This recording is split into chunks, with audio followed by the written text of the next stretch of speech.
It's Al Angelo from A Plus Racing, bringing you a video on how to get your Miata up on the front of the line. Hey, we're in my garage at home. It's July, Northern California, so it's kind of warm.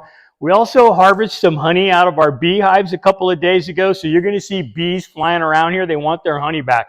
So if you see me going like this, I'm not going crazy. It's just that we have a lot of bees in the area that want their honey back. All right, now, so somebody wrote a request on, can you put together a tub of parts that you would bring to the racetrack? And maybe in the advanced video, 2 tubs or maybe even 3 tubs. So I put together what I bring to a track on a track day or a race. Okay, now usually I have a garage and I've got a couple of trucks that are full of parts and stuff ready to go, and all I do is load the cars and away we go.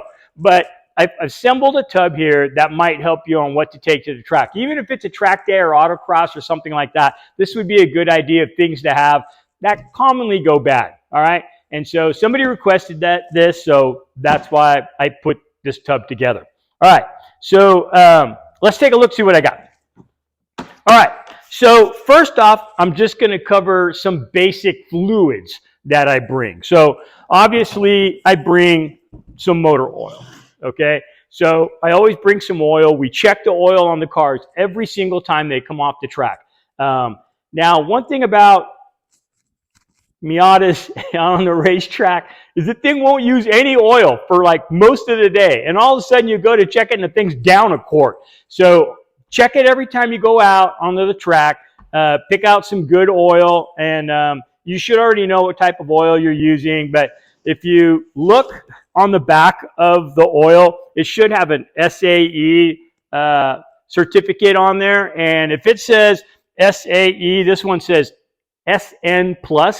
SN is the highest grade of oil that money can buy. So I don't care who's on the label. So long as that says SN or better, SN is the best that it's available right now. Every few years they upgrade it and it goes up to like, it'll be SO. And you know, when I was in high school, it was SE was the highest we could grade. So as long as I look for that, that tells me it's the highest grade oil and is certified by the Society of Automotive Engineering, SAE. All right, so I have some good engine oil that I'm going to have. I bring some water. I got just a little jug of water. You know, always keep that coolant recovery bottle full. Out here in Northern California, man, you go to Thunderhill, it could be 118 degrees out there. So you got to keep that Miata cool. I always bring some glass cleaner to clean off the windshield because you get all kinds of crap stuck to the windshield. And of course, a roll of paper towels. All right. So those are kind of the basic fluids I take. I also take some brake fluid and stuff like that, but you should have already checked that kind of stuff before you ever went off to the racetrack, whether or not you're low on brake fluid or not. So, but those are the ones that we use a lot at the track. So I usually always have this stuff in the truck ready to go. Okay, parts. What would I take to the racetrack as far as parts go? Okay, so first thing that I would pack is I would pack some brake pads.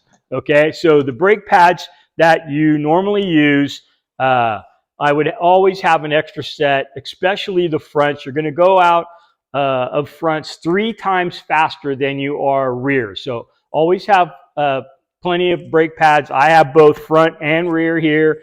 I use Hawk Blue pads. I have for 15 years. I really like them, so that's what I kind of stick with. So I just bring a set of pads, extra pads. If I'm replacing the pads and they're in still really good shape, I usually throw them in the box and I throw them in the truck, and I can always use those as emergency pads in case I need them. So brake pads are one of the top things that I bring. Okay, what else we got in here? All right, so this is a motor mount. So I always bring a motor mount, especially if it's a weekend event, 2 days. A busted motor mount, it's really aggravating to drive a car with a broken mount. You step on the gas, the shifter's wiggling back and forth, the engine's hopping up and down. It's kind of a pain in the butt. And it also can cause some other problems. We once had gotten an accident, it broke the motor mount, we put a motor mount in it, we took off. After a while, the car would die. And you know the ground strap that goes from the back of the cylinder head to the frame on the passenger side? Believe it or not, the thing would pull up out of there when we stepped on the gas, the engine would die, and then it would fall right back into the hole and then make contact, and it would start up again and it would take off. But the minute you jumped on the gas hard and the engine jumped up with a broken motor mount, it would unplug and then plug back in. So it happened when the motor mount was broken. So anyhow, so I always keep an extra motor mount, and I build that ground cable longer and out of a heavier duty piece of gauge battery wire so that we don't have that problem anymore. So a motor mount's a good idea to have. We'll go into running. This is a coil pack. This one's actually for an NB. And so I always have an extra coil pack just in case we don't have any spark. All right. So it's a good idea to have a coil pack. And I have, you know, all three different ones. So the 1.6 is different than a 1.8, NA1.8, and an NA1.8 is different than an NB. So an NB1 and NB1 will have a different amount of plug connectors here than the 1.8 NA.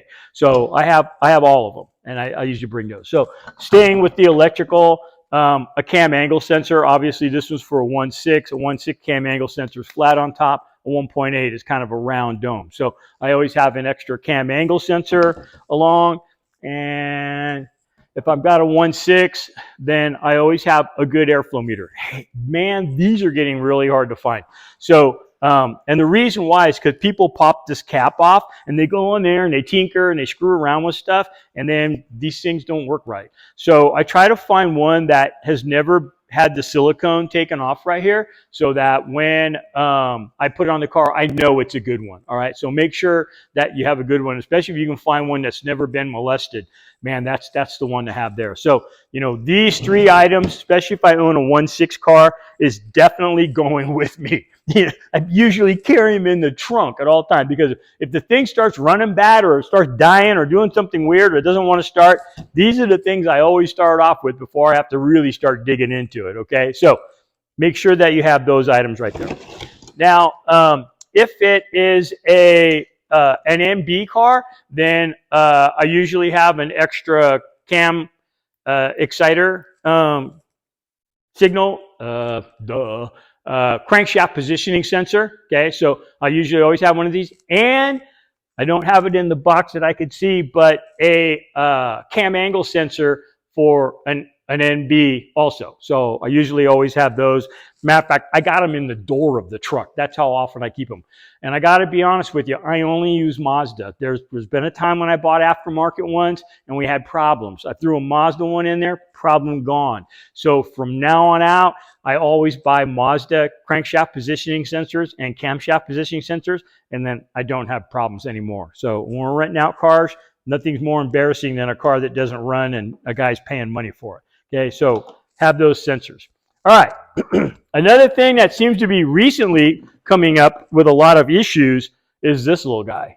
So you guys have probably had problems with this. This is a main relay for all the models. It doesn't even matter what year it is. So 1.6s, NA1.8s, NB1s, NB2s, they all use this relay. And I haven't figured out yet why they burn up the relay. They only burn up one part of the relay. There's a little resistor in here and it pops the resistor. I know that. Why is it popping it? I don't know, but they are. So I've tried all kinds of tricks to make these last longer. And I'm going to tell you, and all of this stuff is in my opinion, okay? So there's nothing written in a book here about any of this. But I take the cover off. So I used to drill holes in it to get it more airflow, and it lasted longer. And then I popped the cover off, and then it seemed like I don't really have a problem anymore. The problem goes away. So this thing is overheating, and then they pop, and then the car dies, and then you got no spark, you got no fuel, you got nothing. And so we carry extras of these all the time. We got 2 cars that go through them all the time. We keep them in the car. We have a little pouch in the back where we put our logbook and stuff, and I throw a couple of these in there, and if it ever dies, we just plug one in, and boom, it fires up and away it goes. But leaving the cover off seems to help them last longer. Okay, so I have one of those in here. All right, so a good idea to have an inner tie rod in. The outer tie rod end doesn't bend as often, matter of fact, never, but this one gets bent all the time. So there are several different types. So you want to make sure that you get the one that you know is going to fit your car, okay? Because there's difference between an NA and an NB, and there's also a difference between a power steering and a non-power steering. So, and it all has to do with the thread pitch right here. So make sure you get the right one for your car, but I always carry an extra one. They're pretty easy to replace at the track with some basic hand tools. So I keep an inner tie rod end handy.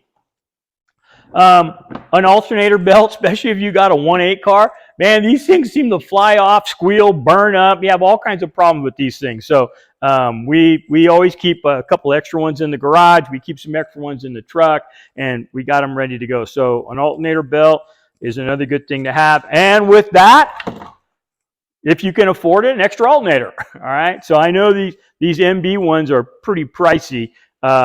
But I always keep extra alternators for all models. This would be optional, you know, if you're you know, you're just doing a track day or you're doing an autocross or something. But if you can have an extra one of these, it'll save you. And you know what? When I have all of this stuff at the racetrack, it not only does it save me, but sometimes it saves somebody else. I mean, I'm kind of the guy they come to when they break down and they don't have any parts, especially if I have a garage there, because I got enough parts I could build another car there. But so sometimes you may not be saving you, but you might be saving somebody else. And then maybe someday something in your car goes bad and you don't have it and they do, they're happy to lend it to you. All right. So a lot of times I have this stuff just so I could help out other drivers also, even if we're racing against each other. So an extra alternator is a good idea. Extra brake light bulbs, they'll send you home if you don't have brake lights. And the brake light bulbs go bad all the time. So even on the NBs. So I always carry extra brake light bulbs so that I'm not going to be sent home early. I don't want my customers to be sent home early. So extra brake light bulbs are a really good thing to have. All right. Oh, look, I got both relays in here. So this is like out of a MB2, but they're the same. They work the same. They operate the same. You can switch them. So there's actually two of them in here. A thermostat and housing, gasket. Good idea to have that. Thing starts overheating. This is easy to replace. It's 2 bolts sitting right on the top, you know, and sometimes that's enough to save the day. Exhaust rubber hanger. Nothing is worse than the hanger breaks and then the exhaust falls on the ground and it's dragging on the ground. They're going to send you home. And all it is this little rubber piece right here. And sometimes what I'll do as well, if I can get one real quick, this one's already been on a car, I can see that, is we'll take a hose clamp and then we put it around it, you know, like that. We'll put it around there and that kind of holds it from breaking. So we do that trick also. So having one of these really saves the day when the exhaust starts to fall off. All right, for nuts and bolts, a lot of times I have just a regular cup full of miscellaneous nuts and bolts that are used in a Miata. These fall out if you don't tighten them up tight enough. So these hold the brace from the transmission to the rear end up.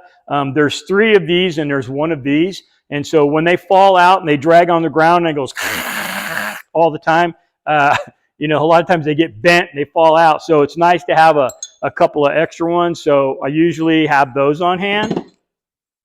A cam, if you leave the nut loose, sometimes the cam will slip and it'll pop. It'll throw the vehicle way out of alignment. And so if the cam gets stripped, then I carry an extra one so I can just pound this one in there. A lot of times I make a paint mark after the alignment on the cam itself and on the body so that I know where the alignment was set before the cam slipped, and that way I can put in another one and I can kind of eyeball it and I'm back to driving on the track again. So an extra cam.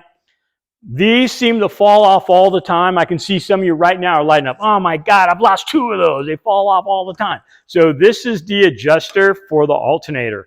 And so I always carry an extra one along with the bolts so that if it falls off, the belt falls off on the racetrack, and you have one of these are like gold at the racetrack on certain days. So I keep one of those. And then I also have a hub. All right, so this is like a real important part to have an extra hub. can definitely save the day for you, your friends, or somebody at the racetrack. And so I usually just go down to the wrecking yard and I get a stock one because those seems to be the ones that last the longest. When I buy high performance ones and blueprinted and all the special, ball bearings and all that, man, they just don't seem to last as long as just an original one. Now, if one of you has a really good blueprint one and you want to send it to me for free and I'll test it for you, I'd be happy to do that for you. But I kind of just take the stockers and I repack them with some racing grease on there. I put some long studs on them and they seem to last a long time. I also bring some extra lug nuts. So I have 3 lug nuts threaded on here so that if I strip out a lug nut or one rounds it off, I mean, come on, I take high school kids to the racetrack and they're always putting the wrong size socket on here. So I have some extra lug nuts on there. And then also too, when I replace this, I bring an extra nut so that if I need to replace that nut, then I have one right there. Okay, so